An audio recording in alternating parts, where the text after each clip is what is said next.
umpisa lamang partner no ng partner Brenda ng panawagan o ng people power na nagsisimula diyan sa Davao City. Ngayon buong Mindanao ay pinapanawagan na makiisa, buong Visayas at Luzon at buong OFW sa iba't ibang panig ng mundo. Ito na nga, dumating na yung panahon na ang buong sambayan ng Pilipino ay dapat na talagang tumindig at nagsimula na nga dito sa Davao City at nalantaran na po nakikita nyo kung gaano kaabusado, barubal itong administrasyon ni Bongbong Marcos Jr. Mainit itong topic natin ngayon, okay?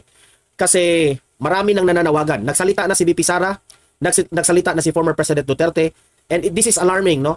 Delikado itong si PBBM ngayon. Ang presidente ng Pilipinas delikado. Narito ang Balitang Pinoy TV. Okay, and we are live ngayon sa ating YouTube channel. At pag-usapan natin itong si Vice President Inday Sara Duterte. Nagbigay na po ng statement sa nangyari ng paglusob dito sa mga PNP, dito sa KOJC. Okay?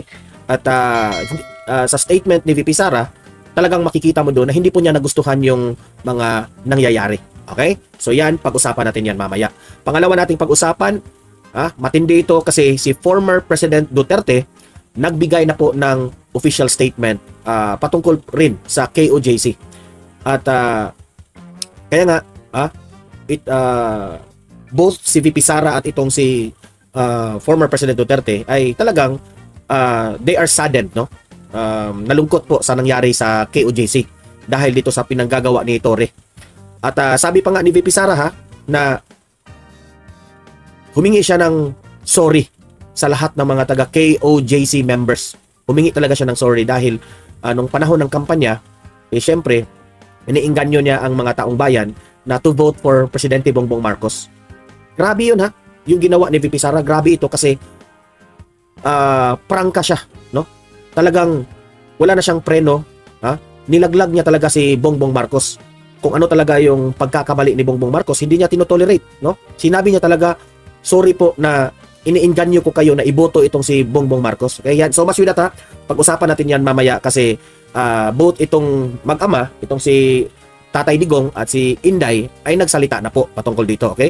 At pangatlo na ating pag-uusapan ay ipapakita ko itong raw video. Raw video galing dito sa mga members ng KOJC na sinermonan itong mga PNP dahil sa mga ginagawa doon sa loob ng KOJC na hindi nila nagugustahan. Parang hindi nila nire-respeto ang sacred na lugar ng KOJC compound because they considered as a sacred place.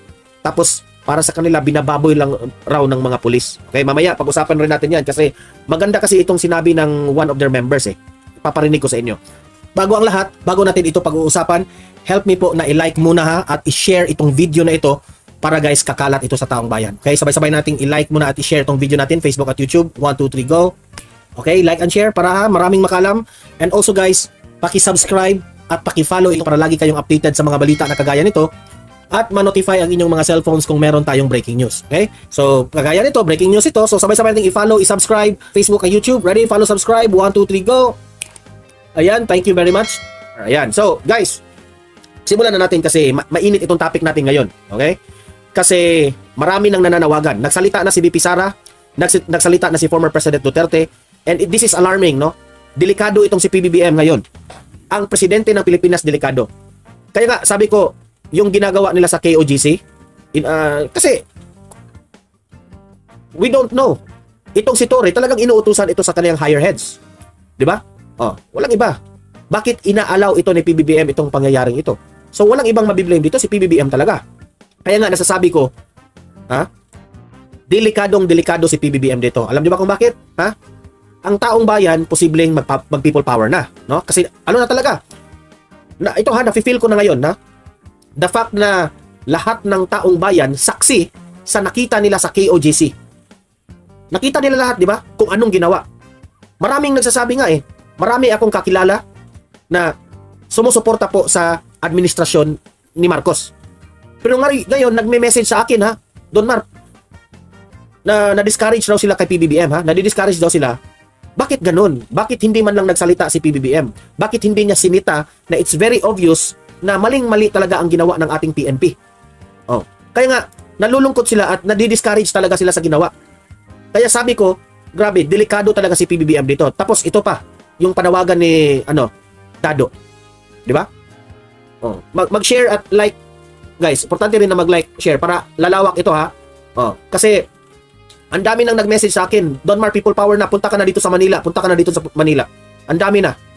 Oh, so siguro I think bukas malakas ang kutob ko na bukas ito. Sisimulan siguro nila ito, okay? Kasi kung sisimulan ito, ako I will not also tell. Hindi ako pwedeng banggitin sa inyo dito sa live ko kung pupunta ako, kung saan ako nandoon kasi it's privacy. Okay, I want it privacy kasi alam naman natin, nagkriticize tayo sa gobyerno, di ba? So dapat hindi rin nila alam ang mga galaw natin. Diba? So careful tayo diyan. Okay? So ganito. Bago ko ipapakita yan kasi Homie, silent viewer mo co-host. Ayan, maraming salamat, Homie. Okay. Itong statement po ni VP Sara. I-analyze natin ito ha. Kasi itong statement niya, malalim ito. Okay? Malalim ito at meron itong, sa tingin ko ha, si VP Sara, gumawa siya na statement na ito na ipaalam not only the taong bayan but also the government officials and itong ating kapulisan at kasundaluhan. Okay, ito. Ipapakita ko sa inyo. Ayan. Kanina ito ha, Republic of the Philippines, Office of the Vice President. Pahayag, mga kababayan. Ito na tayo ha. Hindi ko babasahin na tuloy-tuloy muna ha. I-elaborate ko sentence by sentence para maunawaan po ng ating mga kababayan. Okay? Para i-analyze natin kung anong ibig sabihin. Okay? I-elaborate nga natin. Okay? So, ito. Mga kababayan, sabi ni VP Sara, hindi ko tinututulan ang implementasyon ng anumang warrant of arrest na lakihan ko muna guys ha kasi medyo hindi makabasa yung iba nating mga audience. Ayan. Ayan, lakihan ko ha. Ayan, malaki yan. Ayan.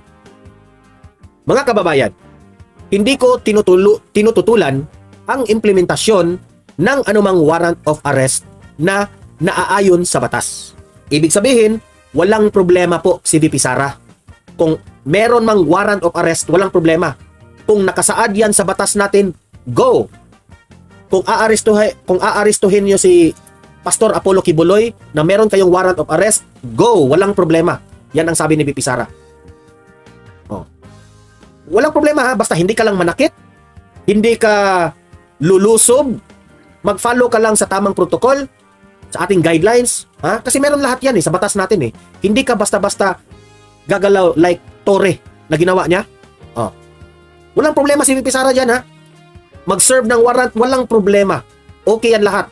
Kasi nasa batas natin yan, nire-respeto natin ang batas. Sabi pa nga ng mga taga KOJC members na sila po, ang turo ni pastor sa kanila ay dapat masunurin po tayo sa batas. Okay, continue. Ngunit kailanman ay hindi katanggap-tanggap ang paggamit ng dahas laban sa mga inosenteng mamamayan at mga deboto ng Kingdom of Jesus Christ or KOJC. Hindi po. Si VP Sara na ang nagsabi niyan ha. Hindi katanggap-tanggap. Anong ibig sabihin diyan na hindi katanggap-tanggap?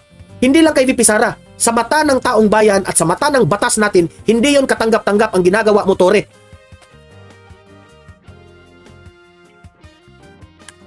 Hindi yon katanggap-tanggap.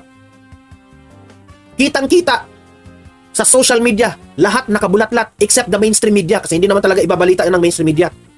Tingnan mo, ini-entertain nga nila yung pahayag ng mga spokesperson nila, di ba si Fajardo? Nagsisinungaling si Fajardo ha. Sabi niya hindi raw hinagisan ng tear gas. Pero kitang-kita doon sa video ha ni Coach Oli. Nagtapon sila ng tear gas. Ganyan na ba kasinungaling ang PNP natin? Dati hindi yan mga sinungaling. Pero itong gobyernong ito, ha? Anong ginagawa ninyo? Tinuruan nyo ba itong mga kapulisan natin na magsinungaling? Nagtatanong lang po kami kasi nagsisinungaling na sila. Tinuruan nyo bang magsinungaling itong ating mga kapulisan? Yan ang tanong ko sa inyo, Mr. President Bongbong Marcos, DILG Secretary, Marbel, Torre. Sa panahon po ni former President Duterte, hindi po ganyan ang ating mga kapulisan. Kung ano yung totoo, yun ang sinasabi. Pero bakit ngayon, harap-harapan ang kasinungalingan ni Torre at itong si Fajardo? Yan ang sabi ng mga netizens, ha? At nakukonfirm natin yan dahil mayroong video. Kaya sabi ni VP Sara, hindi po katanggap-tanggap itong mga ginagawa nila. Ang paggamit ng dahas laban sa mga inosenteng mama. Inosente ito eh. Yang mga nakapalibot dyan sa KOGC na nakikita nyo, inosente yan lahat. Pinagbigyan na nga kayo, nilusob nyo yung ano, ha? Hindi nga sila nagre-resist eh. Hinahayaan kayo na papasukin doon sa loob kung anong mga kwarto na nilusob nyo doon. Pati nga septic tank. Ha? Tinanggal nyo. Pati yung mga sapatos doon naka-display, ha? Talagang, bakit? Ha? Hinayaan kayo. Bakit? But still, you did the wrong thing. May taong nasasaktan, may taong mga na-injure, may taong nasusutay, inatake, na-traumatize, may mga bata. Anong tawag mo dito? Ha? Torre? DILG? Secretary? Abalos? Mr. President? Marcos? Anong tawag nyo dito? Kung matalino kayo, anong tawag nyo dito? Ako ha? Mataas ang emosyon ko ngayon. Medyo nagagalit ako. Dahil I am part of the taong bayan. So syempre, i-voice out natin ang ating hinanaing. Demokrasya tayo. Freedom of expression. Pasensya na po ha. Oh. Ako, boses lang ako ng aking mga audience. Hindi katanggap-tanggap ni VP Sara itong mga pangyayaring ito. Ginamitan nyo ng dahas. Ang nakasakit pa dito, inosenteng tao ito. Missionaries. Deboto ng Kingdom of Jesus Christ. But still, pinili nyo ang dahas. Pinili nyo may masaktan. Pinili nyo na may ma-injury. At higit sa lahat, mas pinili nyo na merong masyusyutay. Sige nga, magpaliwanag nga kayo dyan. Ha? Tapos, sasabihin ng mga spokesperson nyo, yung nasyusyutay, ano yun eh? May sakit na yun. Ilang araw yun na hindi ano raw, walang pahinga, kaya raw nasyusyutay. Can it be prevented? Yes, of course. Kung hindi lang kayo lumusob doon, buhay pa sana yun. Sa totoo lang. Ha? Buhay pa sana yun. Buhay pa sana yun. Eto, let's continue. I vehemently condemned the gross abuse of police power in the takeover of the KOGC compound earlier today. So nalungkot po si VP Sara dito sa ating mga kapulisan. Bakit siya nalulungkot? Because before, ang kapulisan, mataas yung moral ng kapulisan natin. But because of this incident, biglang bumagsak ang moral ng ating mga kapulisan. Dahil lang dito sa utos nitong mga leader na ito. Bumagsak, nakakahiya. Ang tanong ko ngayon, re-respetuhin pa ba natin itong mga pulis? Di ko lang alam sa mga KOGC members. Kasi ako, kung tatanungin nyo ako kung i-respeto pa ba natin ang mga pulis, yes, of course. We will respect those policemen na mga matitino. Pero yung mga pulis na alam nila na unlawful yung mga utos, ha? Unlawful. Itong mga pulis na ito na unlawful. Alam kong sumusunod kayo ng orders. But, nag-aaral kayo. Meron yan sa mga pinag-aralan nyo. Kung unlawful orders yon, huwag kayong sumunod. Diba? But still, sinunod nyo. Alam nyo mayroong masasaktan? But still, sinusunod nyo. Di ko lang alam ha. Kung alam nyo yan, sa batas.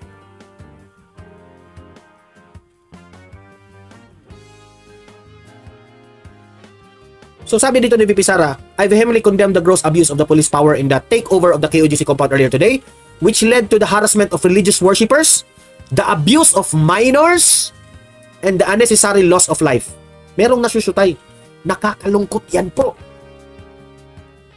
Inuluklok nyo dyan, iniluklok kayo sa gobyerno, kayong mga leaders kayo, kayong Presidente Bongbong Marcos, iniluklok kayo para tulungan ang taong bayan, para iprotektahan ang taong bayan. Pero anong itong ng mga pangyayaring ito?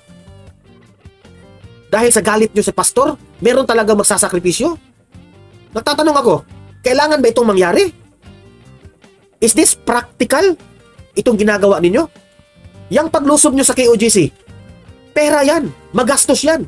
How many policemen were deployed on that operation alone? Gumastos kayo. Ito na nga mga kabalita. Ano na ang masasabi nyo patungkol sa balitang ito? Please comment down below mga kabalita. Pag-usapan natin yan sa comment section. At kung di ka pa nakasubscribe sa ating channel, baka naman